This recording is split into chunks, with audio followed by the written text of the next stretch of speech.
Episode 19۔ چاقو نکل کر میرے ہاتھ میں آ گیا۔ نسرین نے جیسے ہی چاقو دیکھا اس کے چہرے پر ایک رنگ ساگر گزر گیا۔ غالباً اسے ہوٹل کے کیبن کا وہ منظر یاد آ گیا تھا جب میں نے اس کے بھائی جان کو اسی چاقو کی نوک پر بے بس کر دیا تھا، حالانکہ اس کے ہاتھ میں ریوالور موجود تھا۔ لڑنا اور ہاتھا پائی کرنا عورتوں کا کام نہیں ہے نسرین بیگم۔ مجھے معلوم ہے کہ تم اپنے ہاتھ پیروں کے استعمال سے واقف ہو، لیکن میں ان مردوں میں سے نہیں ہوں جو خواتین کے ہاتھوں بے بس ہو جاتے ہیں۔ میری تمام تر توجہ نسرین کی طرف تھی، اس لیے میں یہ نہ دیکھ سکا کہ نومی کب چپکے سے کھسکتی ہوئی چلی گئی ہے، اور جب میں اس کی طرف متوجہ ہوا تو وہ نہ صرف باہر نکل گئی تھی بلکہ اس نے دروازہ بھی بند کر دیا تھا۔ نسرین کی آنکھوں میں لمحے بھر کے لیے جو چمک پیدا ہوئی تھی وہ یکایک زائل ہو گئی اور اس کی جگہ مسکراہٹ نے لے لی۔ بس تمہاری یہی ادا مجھے بہت پسند ہے، ورنہ یقین کرو مردوں سے متاثر ہونا میں نے بھی نہیں سیکھا۔ میں ایک بار پھر تمہاری طرف دوستی کا ہاتھ بڑھاتی ہوں۔ ان ہاتھوں کو مجھ سے دور رکھو جو وقت اور حالات کے تحت دوستی اور دشمنی کے ہاتھ بن جاتے ہیں۔ اب میں تمہاری باتوں میں نہیں آؤں گا۔ اس کے لبوں پر مسکراہٹ مزید گہری ہو گئی۔ اسی لمحے دروازہ کھلا اور نومی اندر آئی۔ اس کے پیچھے باوردی پولیس والوں کو دیکھ کر ایک لمحے کے لیے میں سانس لینا بھول گیا۔ دروازہ کھلنے سے محض ایک لمحہ قبل میں نے چاقو والا ہاتھ اپنے پہلو میں جھکا لیا تھا، پھر میرا ہاتھ آہستہ آہستہ جیب میں رنگ گیا۔ پولیس والے میرے ہاتھ میں چاقو نہیں دیکھ سکتے تھے، تاہم میں حیرت اس بات پر کر رہا تھا کہ نومی اتنی جلدی پولیس والوں کو کیسے بلا کر لے آئی۔ نومی کے ساتھ پولیس والوں کو دیکھ کر میں سمجھ گیا، اس نے سوچا ہوگا کہ وہ خود تو اپنی مالکن کو میرے ہاتھوں بچا نہیں سکتی تو کیوں نہ پولیس کی مدد حاصل کر لے۔ شاید اس نے دل میں یہ بھی سوچا ہوگا کہ اس کی یہ حرکت نسرین کے لیے پریشانی اور کسی مصیبت کا باعث بن سکتی ہے، کیونکہ میں اپنے دفاع میں اس کی مالکن پر الزام تراشی کر سکتا تھا جس سے پولیس نسرین پر شبہ کر سکتی تھی اور اسے پوچھ گچھ کے لیے دکان پر اور پھر تھانے بھی لے جا سکتی تھی۔ سیلز مین بآسانی نسرین کو شناخت کر سکتا تھا۔ اس کے علاوہ چوری کی کار بھی گیراج میں بند تھی۔ اگر نومی کے دماغ میں یہ ساری باتیں آ جاتی اور اس میں کچھ عقل ہوتی تو وہ پولیس تک پہنچنے کی حماقت کبھی نہ کرتی، مگر اب کیا ہو سکتا تھا؟ تیر کمان سے نکل گیا تھا۔ میں نے نومی کے چہرے سے بھانپ لیا کہ وہ مجھے اور نسرین کو دوستانہ حالت میں دیکھ کر پچھتا رہی ہے، جبکہ معاملہ برعکس تھا۔ سب انسپکٹر نے آگے بڑھ کر نسرین سے پوچھا، کیا وحید الدین گھر پر ہے؟ کون وحید الدین؟ یہاں تو اس نام کا کوئی آدمی نہیں رہتا۔ Wahid uddin eastern export and import corporation کے مالک ہیں۔ اچھا وہ۔ نسرین نے جیسے اطمینان کا گہرا سانس لیا، شاید اسے کچھ یاد آ گیا تھا۔ اس سے کہیں زیادہ سکون اور طمانینت مجھے محسوس ہوئی۔ مجھے ٹھنڈے ٹھنڈے پسینے چھوٹ رہے تھے اور میری پیشانی عرق آلود تھی۔ میں ان پولیس والوں کو دیکھ کر دل میں کہہ رہا تھا، بیٹا سکندر، تم پھر اس کے ہاتھوں شکست کھا گئے ہو۔ بہرحال اب میری کیفیت دوسری تھی اور میں دل ہی دل میں اللہ کا شکر ادا کر رہا تھا کہ اس نے مجھے بڑی مصیبت سے نجات دلا دی ہے۔ نسرین نے ساڑی کا پلو شانے پر درست کیا اور باہر نکل گئی۔ اس نے برآمدے میں جا کر اس بنگلے کی طرف اشارہ کیا جو دائیں طرف واقع تھا۔ وحید الدین کا گھر وہ ہے، ان کے گیٹ پر ان کے نام کی تختی بھی لگی ہوئی ہے اور اس تختی پر ان کے گھر کا نمبر بھی لکھا ہوا ہے۔ اس کا لہجہ تند تھا۔ اوہ معاف کیجیے گا، میں زحمت کے لیے آپ سے شرمندہ ہوں۔ سب انسپکٹر جھیپ گیا اور پھر اپنے ساتھی پر برس پڑا، گدھے کے بچے، تمہاری وجہ سے مجھے شرمندگی اٹھانا پڑی، تم لوگوں کی عقل نہ جانے کہاں گھاس چڑھنے چلی جاتی ہے۔ نومی نے جلدی سے خود پر قابو پا کر نسرین سے شکایتی لہجے میں کہا، میں نے ان لوگوں سے کہا تھا کہ وحید الدین یہاں نہیں رہتے، لیکن انہوں نے میری ایک نہ سنی، الٹا مجھے دھمکیاں دی اور بری طرح ڈانٹا۔ تو گویا ہمیں دانستہ تنگ کیا گیا ہے، میں ایس ایچ او سے شکایت کروں گی۔ نسرین برہم ہو کر بولی، میں سمجھا تھا کہ یہ لڑکی ملازمہ ہے اور اپنے مالک کو بچانے کے لیے جھوٹ بول رہی ہے، ویسے آپ تو جانتی ہیں نا کہ پولیس کسی شکلی مزاج بیوی کی طرح ہوتی ہے۔ سب انسپکٹر کسیا کر بولا، یہ وحید الدین کو کس سلسلے میں تلاش کیا جا رہا ہے؟ میں نے غیر ارادی طور پر پوچھ لیا۔ وہ ایکسپورٹ کی آڑ میں منشیات بیچ رہا ہے، اس کی گرفتاری کا وارنٹ ہے یہ۔ سب انسپکٹر معذرت کرتا ہوا اپنے آدمیوں کو لے کر چلا گیا تو نسرین اور نومی اندر آئیں۔ نسرین نے دروازہ بند کیا۔ نومی مجھے حیرت سے دیکھ رہی تھی۔ مجھے اپنی طرف متوجہ پا کر وہ پلٹی اور اپنی مالکن کی طرف دیکھا۔ نسرین مسکراتے ہوئے بولی، نومی، سکندر صاحب میرے دوستوں میں سے ہیں، ہمارے درمیان جو غلط فہمی ہو گئی تھی نا وہ دور ہو گئی ہے۔ نومی کے چہرے پر گہرا استجاب چھا گیا۔ وہ نسرین کی بات سن کر متذبذب ہو گئی تھی، جیسے سوچ رہی ہو کہ آخر کس طرح سے اس کی مالکن اور مجھ میں دوستی ہو گئی۔ اب میں چلتا ہوں۔ کہاں جا رہے ہو؟ نسرین نے چونک کر کہا، اپنے گھر۔ اور کہا، اگر تمہیں بڑے گھر جانا ہوتا تو کبھی نہ روکتی، چھوٹے گھر جا کر کیا کرو گے؟ یہی رک جاؤ نا۔ سرکاری مہمان خانے میں تو یہ فائدہ ہوتا ہے کہ وہاں بڑی خاطر مدارت ہوتی ہے، یہاں رک کر کیا کروں گا؟ نسرین کے لبوں پر سرخی پھیل گئی۔ وہ چہکتی ہوئی بولی، سرکاری اور نجی مہمان خانوں کی خاطر تواضع میں زمین آسمان کا فرق ہوتا ہے۔ لگتا ہے تم دونوں طرح کی مہمان نوازی سے مستفید ہو چکی ہو۔ دوپہر کا کھانا کھا لو اور قیلولہ بھی کر لینا۔ آج نومی بازار سے مچھلی لے کر آئی ہے، دال چاول بنائے ہیں۔ نومی مچھلی بہت اچھی بناتی ہے، انگلیاں چاٹتے رہ جاؤ گے۔ کس کی؟ میں نے معنی خیز نظروں سے نومی کی طرف دیکھا جو اپنی تعریف سن کر خوش ہو رہی تھی۔ وہ مجھے اس انداز میں اپنی طرف متوجہ پا کر لے جا گئی اور اپنی ساڑی کا پلو درست کرنے لگی۔ ایک طرف کھانے کی دعوت پر رک جانے کو جی چاہ رہا تھا، دوسری جانب ایک نامعلوم سا خوف تھا۔ میری جیب میں 100 تولے سونا تھا، کسی بھی لمحے کوئی ناخوشگوار واقعہ پیش آ سکتا تھا۔ نسرین کا کوئی بھروسہ نہیں تھا، اس نے میری طرف دوستی کا ہاتھ بڑھایا تھا، مفاہمت بھی کر لی تھی اور اس کی دلی خواہش بھی تھی کہ میں اس کے ساتھ ایک گھر میں رہوں اور اس کے ساتھ مل کر کام کروں۔ لیکن میں جانتا تھا کہ آگ اور پانی کا میل کبھی نہیں ہو سکتا۔ نسرین کسی زہریلی ناگن کی طرح تھی، وہ کسی بھی لمحے مجھے ڈس سکتی تھی، اور پھر یہ سونا جب تک میری جیب میں تھا میرے لیے کسی پہاڑ کے بوجھ سے کم نہ تھا۔ اس بوجھ کو اپنے کندھوں سے ہٹانے کے علاوہ مجھے ابھی نسرین سے 25,000 کی رقم بھی وصول کرنا تھی۔ میں نے سوچا فی الحال یہ سونا کہیں چھپا دوں اور اس کے بعد رقم حاصل کر کے دونوں چیزیں ایک ساتھ ان لوگوں کے حوالے کر دوں گا تو وہ خوشی سے نہال ہو جائیں گے۔ یہ دعوت کسی اور دن پر اٹھا کر رکھو، تمہارا گھر تو میں نے دیکھ لیا ہے، لہٰذا اب آنا جانا تو رہے گا۔ میں اس کے جواب کا انتظار کیے بغیر تیزی سے گھوما اور دروازے کی طرف بڑھا تو نسرین لہراتی ہوئی میرے پیچھے چلی آئی۔ سکندر پلیز میری بات تو سنو۔ میں رکا تو وہ میرے قریب پہنچ کر رکی۔ نومی تیزی سے دوسرے کمرے میں چلی گئی جیسے اس نے نسرین کے خیالات پڑھ لیے ہوں اور ہم دونوں کی تنہائی میں مخل نہ ہونا چاہتی ہوں۔ نسرین نے مجھے شوق نگاہوں سے دیکھا، اس کی آنکھوں میں نشہ تھا۔ رک بھی جاؤ نا، کھانا کھا کر جاؤ گے تو میرا دل بھی خوش ہو جائے گا۔ مگر میرا اس وقت جانا بہت ضروری ہے۔ تمہیں گھر جا کر کرنا بھی کیا ہے؟ تمہارے کون سے بیوی بچے ہیں جو گھر پر تمہارا انتظار کرے ہوں گے؟ لگتا ہے تم میری کسی بات پر ناراض ہو گئے ہو۔ تم سے ناراض ہو کر میں کہاں جاؤں گا؟ میں کل صبح تمہارے یہاں ناشتے پر پہنچ رہا ہوں۔ کل سارا دن تمہارے گھر میں اور تمہارے ان حسین آنکھوں کے سامنے ہی رہ کر گزاروں گا۔ کل تم کھانا کھلاؤ یا زہر، ان آنکھوں سے شراب پلاؤ، یہ تم پر منحصر ہے۔ میں آج کی بات کری ہوں، کل آؤ گے تو آنکھوں میں ہی نہیں دل میں بھی بٹھاؤں گی۔ میرے انکار کے باوجود نسرین مجھے روکنے پر اصرار کیے گئی تو میرے دل میں شکوک و شبہات پیدا ہونے لگے۔ مجھے اس طرح زبردستی روکنے کا مقصد سونے کا حصول ہی ہو سکتا تھا۔ معلوم نہیں اس کے ذہن میں مجھ سے سونا حاصل کرنے کی کون سی تدبیر تھی۔ صرف یہ امکان تھا کہ شاید اس کے غنڈے دوست کچھ دیر میں وہاں پہنچنے والے ہوں گے جن کی مدد سے وہ مجھ سے سونا چھین لینا چاہتی ہو۔ اسے اپنے حسن و شباب پر بہت غرور تھا۔ اگر وہ اس انداز سے سوچ رہی تھی تو یہ اس کی بھول تھی۔ مجھ پر اس کے حسن کا جادو نہیں چل سکتا تھا۔ جو دنیا کو فتح کرنے نکلا ہو اس پر فتح یاب ہونا اتنا آسان نہیں ہوتا۔ اوکے سویٹ بیبی، کل صبح میں جوئے کی رقم لے کر پہنچ رہا ہوں، میں نے فیصلہ کن لہجے میں کہا۔ پھر میں دروازے کی طرف بڑھا تو وہ لپک کر میری راہ میں حائل ہو گئی اور دوسرے لمحے دروازے سے لگ کر کھڑی ہو گئی۔ کل کس نے دیکھا سکندر؟ اگر تم آج کھانا کھا کر نہیں جاؤ گے نا تو پھر میں بھی نہیں کھاؤں گی، اور مجھ میں انتظار کی تاب بھی نہیں، تو کیا میں صبح تک بھوکی رہوں؟ شاعر کہتے ہیں کہ انتظار میں جو لذت، کیفیت اور انوکھا مزہ ہے نا، وہ کسی دوسری بات میں نہیں ہے۔ ڈاکٹر کہتے ہیں کہ بھوک صحت کے لیے بہت ضروری ہے، لیکن دل کے معاملات مختلف ہوتے ہیں، تمہیں ان کا بھی خیال رکھنا چاہیے۔ مجھے اس سے جان چھڑانا مشکل ہو رہا تھا۔ میں سمجھتا تھا کہ اس کی یہ اشو ترازیاں میرے پاس موجود 100 تولے سونے کے سبب ہیں، تاہم میں اسے یہ تاثر نہیں دینا چاہتا تھا کہ میں کسی خدشے کے تحت اس سے جان چھڑا رہا ہوں۔ پہلے گلاس پانی تو پلاؤ تاکہ سینے میں لگی آگ تو بجھے، پانی پی چکنے کے بعد شاید کھانے کا موڈ بھی بن جائے۔ واقعی؟ یقین کرو میں نے تمہارے لیے اسپیشل کھانا پکوایا۔ ٹھہرو میں بھی پانی لے کر آتی ہوں۔ تم کیوں تکلیف کرتی ہو؟ میں نے کہا اس کے ساتھ ہی کمرے کی طرف چل دیا۔ یہ کام تو نومی بھی کر سکتی ہے۔ میں نے کمرے میں پہنچ کر صوفے پر بیٹھتے ہوئے کہا، نہیں میں خود لے کر آتی ہوں، نومی شاید اپنے کام میں مصروف ہوگی۔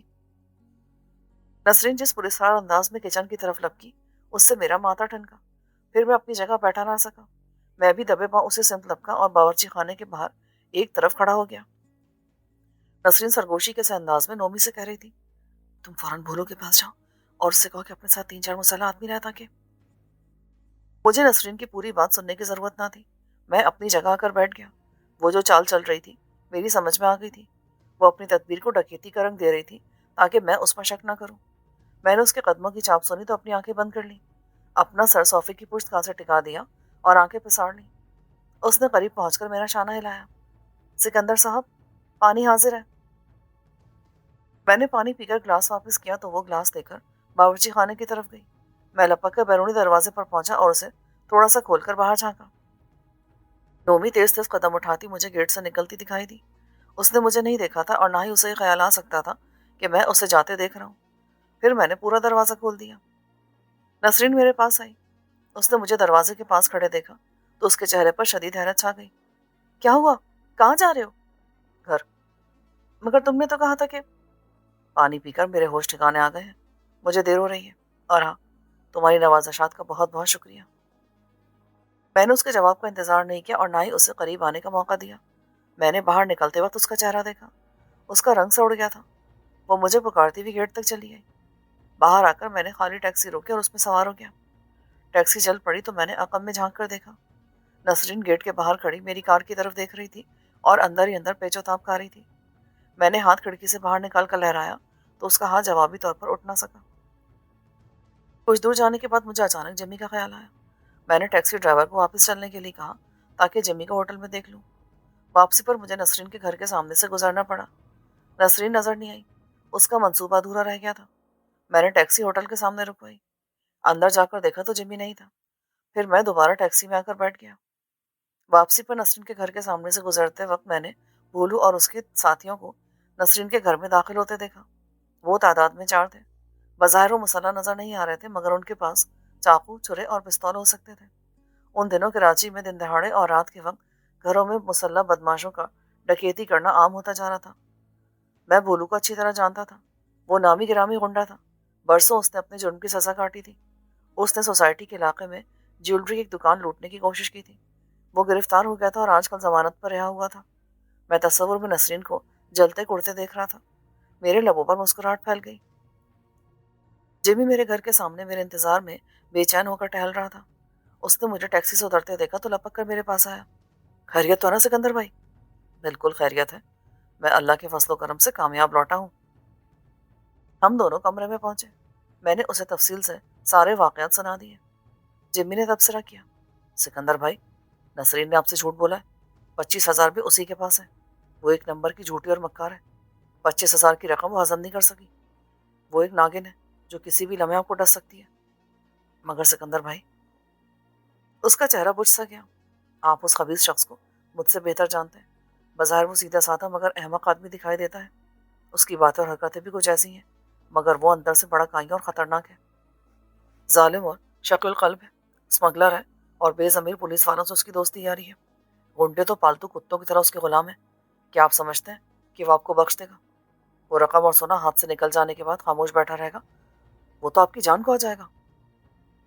میں جمی کی باتیں سن کر مسکرا دیا۔ میں اس کمینہ فطرت شخص سے اچھی طرح واقف ہوں۔ یوں بھی ہماری زندگی کا مقصد تو خطرات سے کھیلنا ہی رہ گیا ہے۔ ہم جیسے رابن ہوڈ یا بہرام ڈاکو قسم کی کوئی چیز ہو۔ اگر اس ذلیل شخص نے کوئی ایسی حرکت کی تو اس سے اسی وقت نمٹ لیا جائے گا۔ ایک بات یاد رکھو، جو شخص مجرم ہوتا ہے وہ اندر سے بہت کمزور ہوتا ہے۔ وہ عموماً دوسروں کے بل پر اکڑتا ہے۔ اب مجھے اس کی نہیں بلکہ 25,000 کی فکر ہے۔ یہ معلوم کرنا بہت مشکل ہے کہ نسرین نے وہ رقم کہاں چھپا کر رکھی ہے۔ ہو سکتا ہے کہ بینک میں جمع کرا دی ہو۔ جمی نے اپنا خیال ظاہر کیا۔ وہ یہ رقم اتنی جلدی بینک میں جمع کرانے کی حماقت نہیں کر سکتی۔ وہ کیوں؟ آج کے اخبارات میں اس واردات کی خبر یقیناً آئی ہوگی۔ یہ خبر ہر اس عورت کو بینک والوں کی نظروں میں مشتبہ کر سکتی ہے جو 25,000 کی رقم جمع کرائے گی۔ تو نسرین نے بھی تو اس پہلو پر سوچا ہوگا۔ یقیناً وہ بہت مکار ہے، ذہین و تعلیم یافتہ بھی ہے۔ اس کا مجرمانہ ذہن یقیناً بہت دور کی سوچتا ہوگا۔ اس طرح وہ اپنے پیروں پر خود کلاڑی نہیں مار سکتی۔ اس بات کا بھی تو امکان ہے کہ اس نے مختلف بینکوں میں اکاؤنٹ کھول رکھے ہوں اور رقم کو 2-3 حصوں میں تقسیم کر کے جمع کرا دیا ہو۔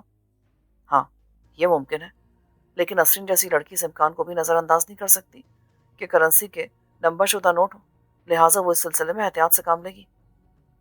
تب پھر یقیناً اس نے یہ روپے بینک لاکر میں محفوظ کرا دیے ہوں گے، بلکہ یہ زیادہ قرین قیاس ہے اور کسی مجرم لڑکی کے لیے لاکرز کا استعمال بہت محفوظ طریقہ کار ہے۔ میں جمی کی ذہانت پر اش کر اٹھا۔ جمی، تمہیں تو پرائیویٹ سراغ رساں ہونا چاہیے تھا۔ اس طرف تو میرا خیال گئی نہیں تھا۔ اس نے یقیناً وہ رقم لاکرز میں رکھ دی ہوگی، جبھی تو وہ بڑے سکون اور اطمینان سے کہہ رہی تھی کہ میرے گھر اور الماری کی تلاشی لے لو۔ تاہم اس صورت میں رقم کا ملنا مشکل ہوگا۔ ویسے اگر کوشش کی جائے تو اس سلسلے میں نومی سے کچھ مدد حاصل ہو سکتی ہے۔ وہ کیسے؟